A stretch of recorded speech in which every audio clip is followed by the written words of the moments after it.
Halo semuanya, apa kabar?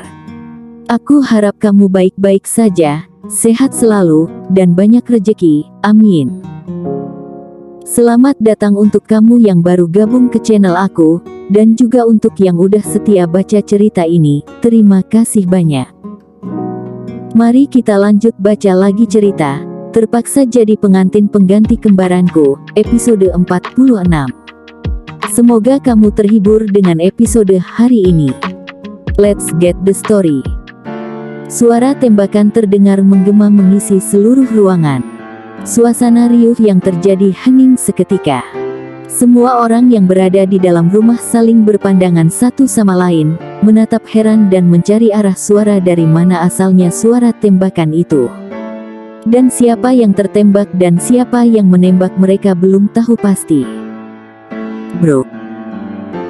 Tiba-tiba tubuh Lily ambruk ke lantai tepatnya di ambang pintu, ketika selangkah lagi kakinya menginjak tanah, untuk melarikan diri bersama dengan Hendra yang sudah berada di luar, namun tercengang saat ia melihat Lily tertembak oleh timah panas. Carlos yang sudah terlatih selama bertahun-tahun menembak dari jarak jauh, terpaksa harus menembak Lily yang berniat melarikan diri, apalagi ia mengancam petugas kepolisian dengan senjata api ilegal, yang entah dari mana dia mendapatkannya. Kejahatan Lily tidak bisa ditoleransi lagi. Kejahatan yang ia buat termasuk tingkat kriminal nomor 1. Niat hati Carlos, hanya ingin mengarahkan tembakannya ke bagian kaki sebelah kanannya, saat ia berniat hendak melangkah keluar. Tapi, selintas ia teringat bagaimana wajah Alena yang dipenuhi dengan beberapa luka tusukan di bagian tubuhnya, membuat Carlos jadi gelap mata, dan refleks menembak pundak belakang Lily secara berturut-turut hingga 2 kali. "Mama!" teriak Alea histeris saat melihat Lily tergeletak di lantai dengan darah yang terus mengalir menggenangi lantai. Hendra yang melihat Lily tergeletak di lantai terkena tembakan, membuatnya sangat ketakutan dan langsung melarikan diri secepatnya, dan tidak peduli apa yang akan terjadi selanjutnya dengan Lily. "Kejar dia!" perintah Carlos kepada semua rekannya. Petugas polisi yang sempat terperangah melihat tindakan Carlos, tersentak mendengar suara bentakan darinya, yang memerintahkan mereka untuk segera mengejar Hendra yang berhasil melarikan diri saat suasana sedang mencekam. Alea terus menangis histeris menguncang-guncang tubuh Lily. Ia tidak menyangka jika kejadiannya akan seperti ini.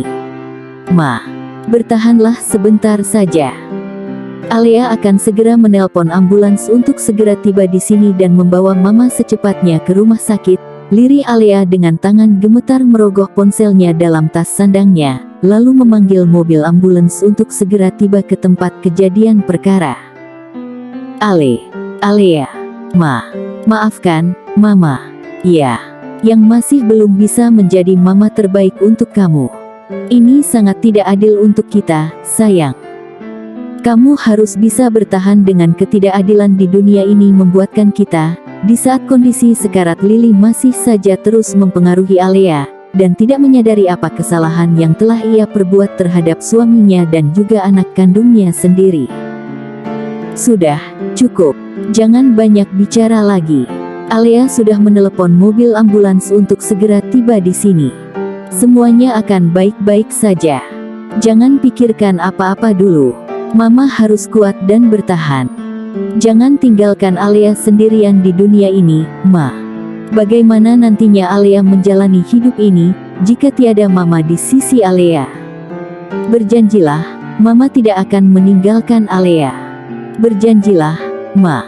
Alea mohon." Lirih Alea terus menggenggam tangan Lily begitu erat dan tidak berhenti menangis saat melihat darah terus mengalir dari belakang tubuh Lily. "Jangan menangis, sayang. Kamu harus tetap hidup untuk bisa membalaskan dendam Mama, dengan orang-orang yang sudah membuat hidup kita menderita. Kamu harus berdiri walau terus diinjak. Hanya dengan terus hidup, kamu punya harapan untuk mendapatkan apa yang kamu inginkan selama ini. Hanya dengan terus hidup, kamu dapat merebut kembali apa yang pernah menjadi milikmu. Kamu mengerti, sayang? Ingatlah kata-kata Mama ini, ucap Lili dengan napas terengah-engah menahan sakitnya timah panas yang menembus jantungnya. Dalam hitungan detik ia pun mengembuskan napas terakhirnya dengan membawa kebencian yang tidak mempunyai kejelasan sampai akhir hayat. Tidak, teriak Alea histeris saat melihat Lili mengembuskan napas terakhirnya dan meninggalkan dirinya untuk selama-lamanya. Alea yang tidak dapat menahan kesedihan hatinya mengguncang-guncang tubuh Lili sekuat tenaganya, meluapkan rasa sedihnya yang tidak akan pernah bisa berjumpa dengan mama yang begitu sangat ia cintai untuk selama-lamanya lagi. Tidak, Ma. Sudah, Alea katakan, bertahanlah sebentar saja, sampai mobil ambulansnya tiba di sini. Tapi kenapa mama tidak sabar dan meninggalkan Alea sendirian di dunia ini? Bangun, Ma. Bangun. Lirih Alea menenggelamkan wajahnya ke tubuh Lili yang kini sudah tidak bernyawa lagi dengan perasaan hancur sehancurnya. Carlos yang menyaksikan kepergian Lili di depan matanya, dan terlebih lagi melihat Alea menangis histeris meratapi kepergiannya, membuatnya menyesali tindakan yang telah ia ambil. Meski Lili wanita terjahat yang pernah ia temui di dunia ini, tapi ia lebih mengutuk dirinya sendiri karena melibatkan perasaan pribadi dalam pekerjaannya. Maaf, hanya kata-kata itu yang bisa terucap dari bibir Carlos saat ini. Dia tidak tahu lagi bagaimana caranya menebus kesalahan yang telah ia perbuat atas tindakan cerobohnya. Ia juga mengerti bagaimana perasaan Alea saat melihat orang yang sangat berarti dalam hidupnya mati di hadapannya, sama seperti yang ia rasakan sewaktu masih kecil, ketika menyaksikan kedua orang tuanya mati dibunuh di depan mata kepalanya dengan sangat tragis. Mendengar ucapan singkat tapi menyakitkan membuat Alea bangkit berdiri, dengan kemarahan memuncak sembari meraih cepat senjata api, yang berada di dalam genggaman jari jemari Lili. Lalu ia arahkan ke hadapan Carlos yang memandangnya dengan tatapan sendu. Kamu begitu bernafsu menghabisi nyawanya. Maka aku sendiri yang akan menghabisi nyawamu di depan jasad mamaku. Kamu memang pria tidak punya hati. Bagaimana mungkin kamu tega menembak wanita yang tidak bersalah seperti dia? Sergah Alea dengan tangan bergetar terus mengarahkan senjata api yang ada di tangannya ke depan wajah Carlos. Carlos yang tidak bereaksi apa-apa saat Alea mengancam akan menembaknya dengan senjata api yang ada di tangannya, hanya bisa memandangnya dengan tatapan sendu. Sebelum kamu menghabisi nyawaku, dengarkan terlebih dahulu penjelasanku. Aku tidak bermaksud merenggut nyawa wanita ini. Tapi, kejahatan yang sudah dia perbuat sangat keterlaluan. Jikapun aku tidak menembaknya, bisa saja dia dijatuhi hukuman seumur hidup atau bahkan hukuman mati.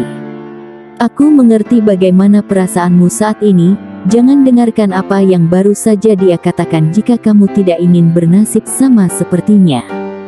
Semua yang dia katakan padamu hanyalah kebohongan. Ucap Carlos lirih namun tegas dan berwibawa. Diam, aku tidak butuh nasihatmu. Baiklah, aku pikir membunuhmu malam ini, itu akan memudahkanmu untuk menghapus semua kesalahanmu. Dan aku tidak akan mengotori tanganku dengan cara menghabisi nyawamu yang tidak ada artinya untukku. Tapi, satu hal yang harus kamu ingat. Aku bersumpah akan membuat hidupmu menderita untuk selamanya. Kamu dan wanita tidak berguna itu akan menerima semua akibatnya. Kalian sudah merampas hal yang sangat berarti dalam hidupku. Aku tidak akan pernah memaafkan semua kesalahan kalian padaku, tidak akan. Teriak Alea yang kini dikuasai amarah, lalu membuangkan senjata api di tangannya ke sembarang tempat dan kembali memeluk tubuh Lili yang sudah tidak bernyawa lagi untuk terakhir kalinya. Mama, teriak Alea membawa tubuh Lili ke dalam dekapannya dengan derayan air mata, menahan pilu yang terasa menyesakkan dalam dadanya. Mama. Alena tersentak dari tidur panjangnya memanggil nama Lili. Meski disakiti berkali-kali dan bahkan hampir kehilangan nyawa oleh ibu kandungnya sendiri, kontak batin ibu dan anak pastilah tetap terjalin sangat kuat, walau sekeras apa Lili menganggap Alena bukan anak kandungnya. Terkabul sudah ucapan Lili sampai akhir hayat, dia tidak akan menganggap Alena lahir dari rahimnya sendiri. Dia pergi membawa kesalahpahaman yang membuatnya mengambil salah langkah hingga sampai meregang nyawa. Dev yang hampir tertidur karena rasa lelah melanda tanpa makan dan minum karena terus menunggui Alena saat tersadar dari komanya.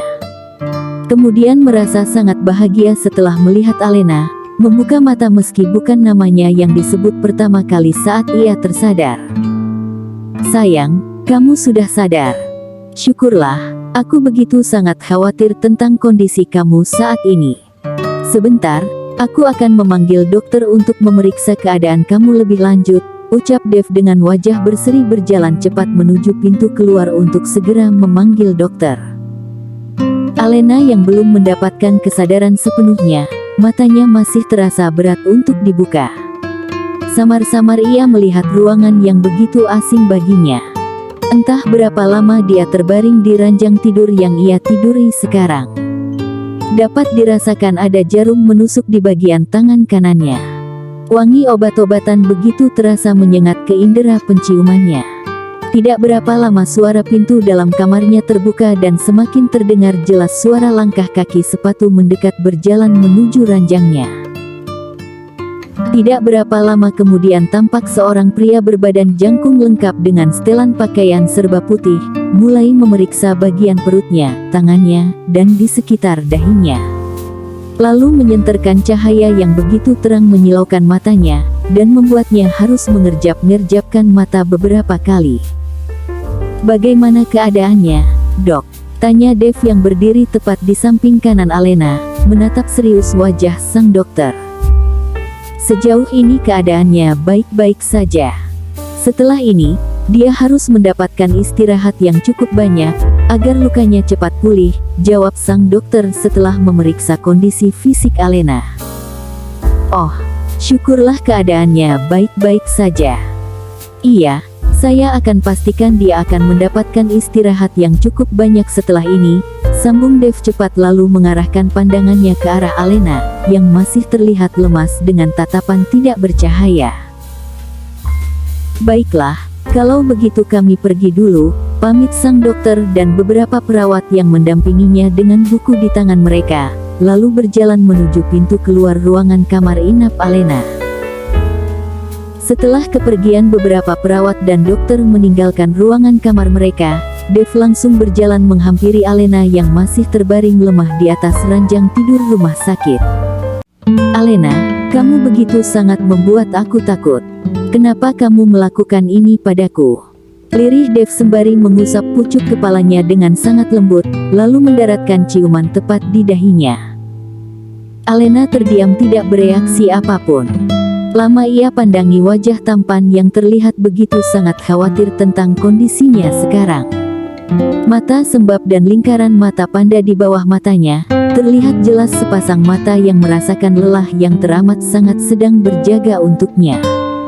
Tangan yang terasa nyeri untuk digerakkan, perlahan Alena mulai mengerakkan tangannya untuk menyentuh wajah yang kini berada di dekatnya.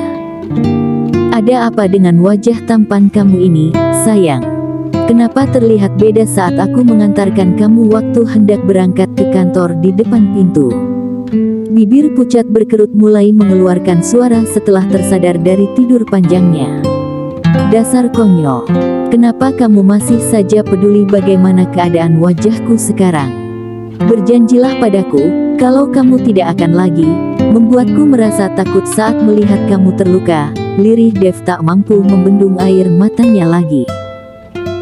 Alena hanya bisa tersenyum melihat pria yang begitu terlihat rapuh karena musibah yang menimpa dirinya.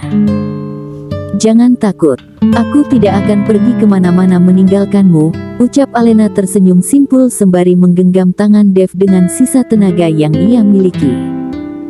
"Kamu janji?" "Iya. Kenapa kamu terlihat seperti kekanak-kanakan hari ini?" "Aku tidak apa-apa. Aku baik-baik saja, kok. Jangan khawatir. Ini hanyalah luka kecil," jawab Alena mencoba terlihat tegar di hadapan Dev, agar tidak ada kesedihan lagi yang terpancar dari sorotan mata sendunya.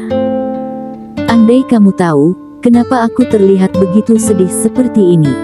Karena kita baru saja kehilangan buah cinta kita yang selama ini kita nantikan kehadirannya. Haruskah aku mengatakan apa yang telah terjadi padamu sebenarnya? Tapi, bagaimana mungkin bibir ini mampu untuk memberitahu kenyataannya, yang mungkin saja akan membuat kamu semakin terluka. Aku tidak mau kamu sampai menyalahkan dirimu atas apa yang telah terjadi. Baiklah, Alena. Jika berbohong bisa membuatmu bahagia, maafkan aku yang terpaksa harus menyembunyikan kebenarannya darimu. Biarlah aku sendiri yang menerima kenyataan pahit ini. Ceklek. Setelah menyelesaikan urusannya dengan Alea dan jasad Lily yang dibawa ke kediamannya untuk disemayamkan ke tempat peristirahatan terakhir, dia berniat hendak memberitahu Dev tentang semuanya dan tidak punya pilihan lain lagi, selain harus mendatanginya ke rumah sakit. Carlos. Alena yang melihat kedatangan Carlos secara tiba-tiba ke dalam kamar inapnya menatap heran, kenapa dia terlihat akrab dengan Dev seperti sudah kenal lama. Dev yang melihat kedatangan Carlos langsung berjalan menghampirinya. Terlihat jelas kegelisahan di wajah Carlos saat ini. Dia bingung apa yang harus dikatakan di tengah malam seperti ini, dan membuatnya tidak bisa menunda sampai besok pagi. Jika sampai Alena mendengar bahwa Lily baru saja meninggal dunia, dan takut nantinya akan mempengaruhi kondisi mentalnya yang baru saja melewati masa kritisnya. Ada apa? Tanya Dev menatap lekat wajah panik Carlos saat ini. Bisa kita bicara sebentar di luar? Ada sesuatu yang penting ingin aku bicarakan padamu, ucap Carlos dengan suara berat. Kenapa harus di luar? Apakah aku tidak berhak tahu apa yang ingin kalian bicarakan? Ada banyak pertanyaan yang ingin aku tanyakan padamu. Kenapa kamu terlihat akrab dengan suamiku? Alena yang sedari tadi memandangi Carlos, berusaha mencegah mereka yang berniat hendak berjalan keluar dari kamarnya. Bagaimana keadaanmu sekarang? Tanya Carlos mencoba mengalihkan pembicaraan. Seperti yang kamu lihat. Kenapa kamu bisa tahu kalau aku dirawat di sini? Tanya Alena dengan segala macam pertanyaan timbul di dalam benaknya. Baru saja rasanya ia tidak sadarkan diri, tapi begitu banyak perubahan yang terjadi di depan matanya, dan membuat hatinya bertanya-tanya apa sebenarnya yang terjadi. Semua orang terlihat aneh, dan seperti menyimpan begitu banyak rahasia yang tidak ingin dia ketahui. Haha, apa kamu lupa bahwa aku seorang polisi? Jadi tentu saja saat ada kejadian kriminal yang terjadi di kota ini aku langsung tahu, jawab Carlos mencari jawaban tepat dan berharap Alena tidak mengajukan banyak pertanyaan lagi setelah ini. Oh, itu sebabnya kamu datang ke rumah sakit ini? Iya, tentu saja. Lalu apalagi tujuanku datang ke sini? Jawab Carlos tersenyum terpaksa. Baiklah, aku mengerti sekarang. Lirih Alena mulai merasa tenang. Sudahlah, kamu tidak perlu banyak bicara dulu, sayang. Apa kamu tidak mendengar apa yang baru saja dokter katakan? Kamu harus mendapatkan istirahat yang cukup, jika ingin cepat sembuh. Aku akan keluar sebentar berbicara dengan Carlos, setelah itu aku akan kembali padamu, ucap Dev sambil mendaratkan kecupan tepat di kening Alena. Carlos yang menyaksikan kasih sayang Dev yang begitu besar terhadap Alena, hanya bisa tersenyum mengalihkan pandangannya ke arah lain, dan tidak ingin melihat kemesraan wanita yang ia cintai dengan pasangan hidupnya. Sebesar apapun dia mencoba untuk tidak terlibat perasaan pribadi dengan Alena, namun rasa cemburu dan sedih tidak bisa ia sembunyikan dari dalam dirinya. Dev, panggil Alena dengan suara pelan dan bahkan tidak terdengar jelas di telinganya. Iya, ada apa? Apa kamu perlu sesuatu? Tanya Dev mendekatkan indera pendengarannya mendekati bibir Alena. Aku haus. Aku mau minum, ucap Alena dengan bibir yang terlihat kering dan pecah-pecah. Baiklah, sayang. Aku akan segera membelinya keluar sebentar, ucap Dev tersenyum lalu berjalan keluar membelikan air mineral untuk Alena, karena tidak terdapat air di dalam ruangan itu. Biar aku saja yang membelikannya, tawar Carlos kepada Dev yang berniat hendak melangkahkan kaki keluar pintu. Tidak usah. Kamu sudah terlalu berjasa dalam hidupku dan Alena. Jangan buat aku berhutang budi terlalu banyak padamu. Aku akan segera kembali. Aku titip Alena sebentar padamu, tolak Dev sembari memukul pelan pundak Carlos lalu berlalu pergi meninggalkan mereka berdua di dalam ruangan. Kini suasana hening, dan tidak ada pembicaraan yang terjadi di antara mereka dalam beberapa menit. Carlos yang masih berdiri di tempat yang sama, hanya tertunduk memandang lantai tempat kaki ia berpijak saat ini. Sulit rasanya untuk memulai pembicaraan seperti yang telah terjadi sebelumnya di antara mereka, setelah dia tahu bahwa Alena sudah memiliki pendamping hidup. Kini ia berusaha untuk menjaga jarak dengannya, agar cinta terlarang yang timbul dalam hatinya tidak melebar mengepakkan sayapnya. Carlos, panggil Alena lirih menoleh ke arahnya. Iya ada apa? Jawab Carlos gelagapan membuyarkan lamunannya. Apa kamu sudah menangkap pelakunya? Rasa trauma mendalam yang dialami Alena saat ini, dan tidak bisa melupakan kejadian mengerikan yang baru saja ia alami, sehingga membuatnya merasa takut untuk bertemu dengan orang asing setelahnya. Dek. Jantung Carlos berdetak tidak karuan. Degupan jantung bukan debaran cinta yang dirasakan orang-orang pada umumnya. Namun, debaran jantung yang Carlos rasakan, dipenuhi dengan rasa bersalah yang teramat sangat, karena tangannya sendiri sudah menghabisi nyawa ibu kandungnya Alena. Bagaimana caranya ia menjelaskan semuanya, setelah apa yang terjadi beberapa jam yang lalu?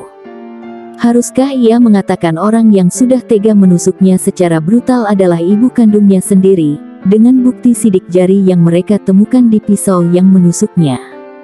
Carlos hanya terdiam dan tak dapat berkata-kata lagi. Kini ia membisu dan mematung seperti batu.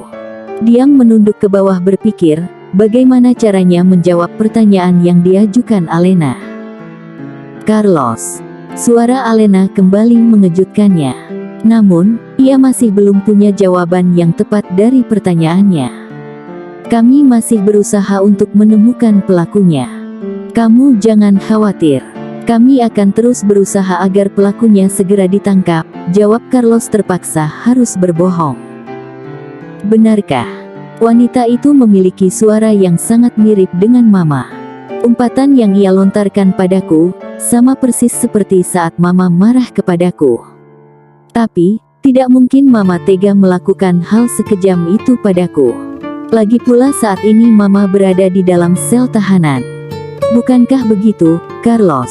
Tanya Alena merasa ada yang aneh dari mimik wajah Carlos pancarkan. Memem. Iya.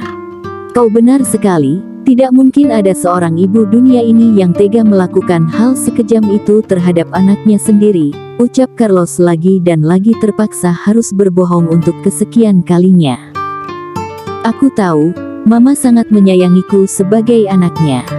Dan aku tahu, Mama juga pasti takut kehilangan aku. Saat aku sembuh dari lukaku, aku ingin datang mengunjunginya. Semoga Mama mau bertemu denganku, lirih Alena dengan mata yang terlihat berembun, dan perlahan mulai mengalir dari sudut matanya. Mendengar Alena berkata seperti itu, semakin membuat batin Carlos tersiksa.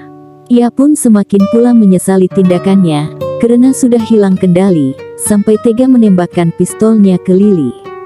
Apalagi saat membayangkan dirinya terbaring sekarat di dalam ruang IGD. Oh ya, apa pria berbadan jangkung tadi itu suamimu?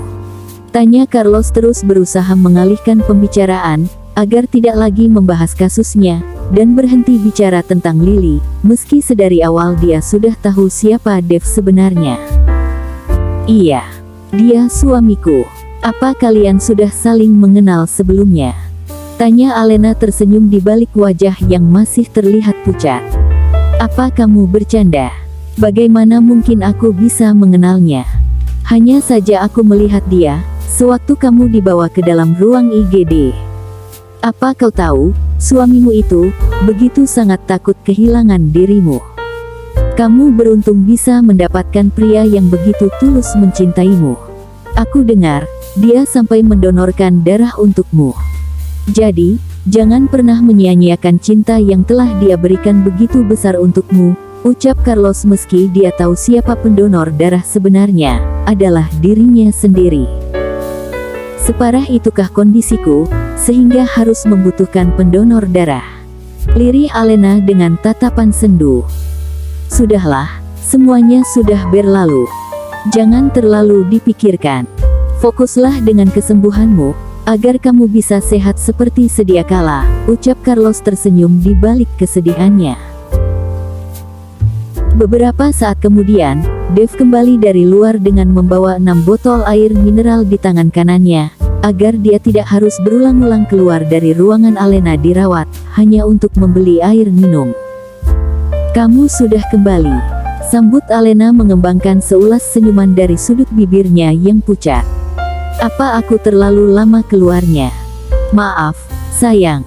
Kamu pasti sangat kehausan, ya. Tapi, apa kamu sudah buang angin sebelumnya? Kamu baru saja melakukan operasi, tanya Dave mengurungkan niatnya untuk memberi Alena minum. Haruskah?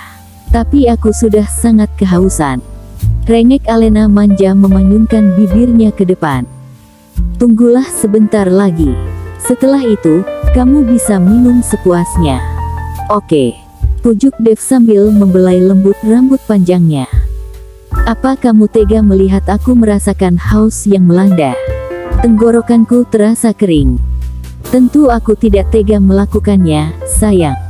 Tapi semua ini demi kebaikan kamu. Ya sudah, kalau begitu aku akan pergi keluar sebentar dengan Carlos.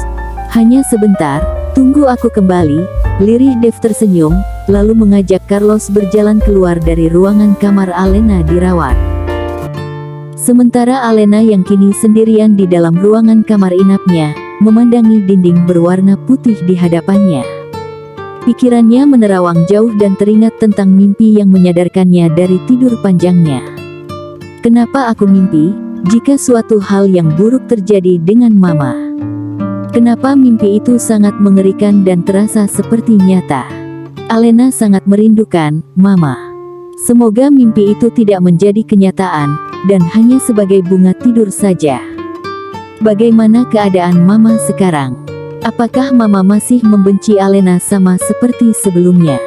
Sampai detik ini, hatiku masih bertanya-tanya, kesalahan apa yang sudah kuperbuat, sampai Mama begitu sangat membenciku. Tapi ya sudahlah, walau apapun yang terjadi, dia tetaplah Mamaku. Aku berharap secepatnya dokter mengizinkan aku pulang, agar aku bisa menjenguk Mama di sel tahanan.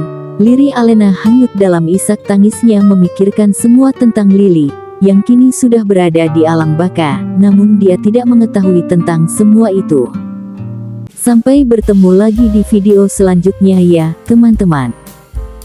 Jangan lupa subscribe, dan tekan tombol notifikasinya agar kamu jadi orang pertama dapat pemberitahuan saat aku update ceritanya. Dan pastinya buat aku lebih semangat buat update video banyak-banyak, karena dukungan kamu yang sangat berarti untuk aku. Kalau ada kekurangan dalam cerita ini, jangan ragu buat beritahu aku dari komentar ya teman-teman semuanya. Oh iya, kalian udah tahu belum? Kalau aku update cerita terbaru yang berjudul Please Love Me Honey, jangan lupa juga mampir buat baca ceritanya yang pastinya bikin baper, bukan lapar. Linknya ada di bawah kolom deskripsi.